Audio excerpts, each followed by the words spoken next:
The Poco F2 Pro. You might remember 2 years ago that Poco came out swinging with a super powerful budget phone,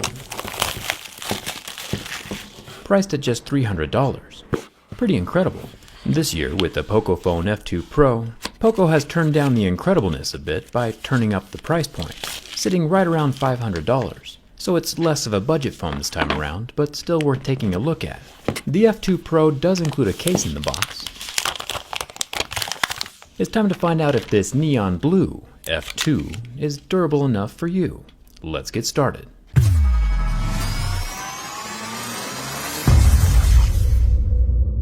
Right off the bat, we see the back panel has the fancy warped light rays centering around the rather large camera cutout. This large circular hole cutout didn't end up working very well for the OnePlus 7T, so hopefully this F2 Pro holds up better. Now, normally when we start with the scratch test, I can kind of tell whether or not the phone includes a plastic screen protector on top. But this time around, seeing scratches at level 3 was surprising. Turns out it was indeed just a screen protector. Once that's out of the way, we can see what the screen is really made from. Remember, plastic starts scratching at level 2 or 3, while glass doesn't start scratching till a 5 or a 6, and sapphire, of course, would be a level 8 or 9.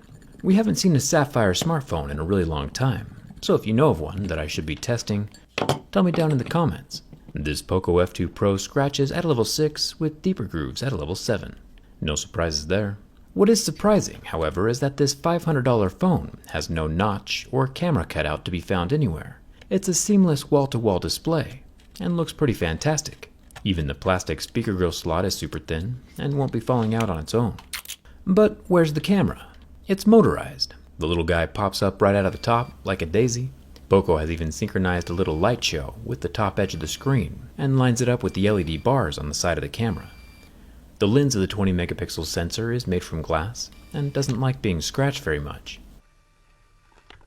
Nice move, Poco. It's rare when a phone fights back. The glowy side bits are made from a transparent plastic. The pop-up camera is very secure though. It doesn't jiggle around and I can't pull it up out of the top. The back side of the camera unit is made from plastic. Now, normally when we see smartphones with pop-up cameras like OnePlus or Vivo, they've been tested over 300,000 times. Stepper motors are very consistent and durable little machines. Poco hasn't said exactly how many times they've tested this one, but it does have the anti-drop protection, where it'll retract like a turtle into its shell if it feels the phone falling, which we've seen most other motorized cameras do as well. The sides of the phone are made from aluminum, pretty much the standard for every smartphone these days. It's rare to see anything different. It's the most cost-effective. There is a black plastic buffer layer between the glass screen and the frame of the phone though. You can make some fancy little curlicues with it. The other side is made from metal, along with the red metal accented power button and the metal volume rocker right above that. Very surprisingly though, as we've found to be the case with a lot of mid-range devices, the Poco F2 Pro still has a headphone jack and an IR blaster.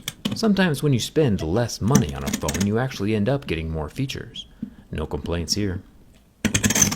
Down at the bottom we get the normal USB-C port that can charge at 30 watts, and a dual-sided SIM card tray. There is no water resistance rating on this phone because of that pop-up camera, and we'll get back to testing that in just a second. The back of the phone is covered in glass, no wireless charging, but there are 4 cameras. The top left is a 2 megapixel depth sensor, then a 13 megapixel ultra-wide angle on the other side. The bottom right is the 5 megapixel macro camera, and finally a 64 megapixel main camera on the bottom left. Now, one perk of the pop-up camera is that the 6.6 inch screen is totally unobstructed, no camera cutout or notch. It's an AMOLED display with a normal refresh rate of 60 Hz, so definitely not a phone built specifically for gaming, even though it supposedly has a heat pipe inside that does cover 28% of the body. We'll have to check that out during the teardown. The screen lasts about 30 seconds before the pixels go white, but they do eventually recover once the heat's removed. Let's check the durability of this motorized camera some more. In the past we've knocked it on tables, and the camera still goes up and down just fine. The reason it has that auto retract feature though is that if the camera does accidentally hit something hard enough during a fall, it has the chance of dislodging from its motorized mechanism and breaking. On the third pile drive, that's exactly what happened to this Poco F2 Pro. The camera is very much not moving anymore. Even with the calibration option, it seems to be physically damaged or misaligned. And it's stuck in the raised position. If this lasts longer than 4 hours, we'll probably have to operate.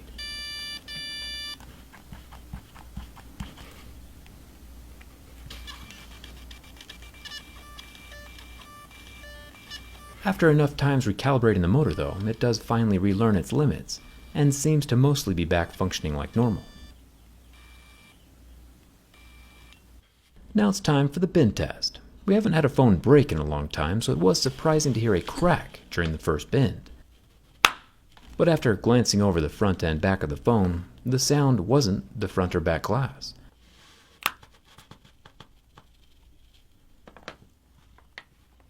So let's keep going.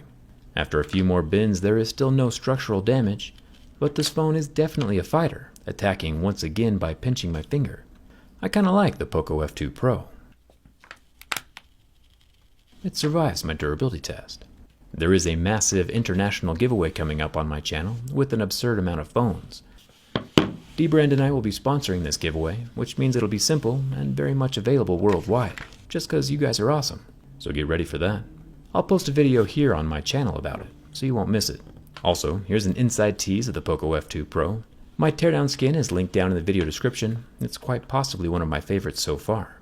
And finally, if for some reason you want to see an electric Tesla off-roading across an Alaskan snowfield, I'll leave a link for that video as well down in the video description. Come hang out with me on Instagram and Twitter before Trump deletes it, and thanks a ton for watching. I'll see you around.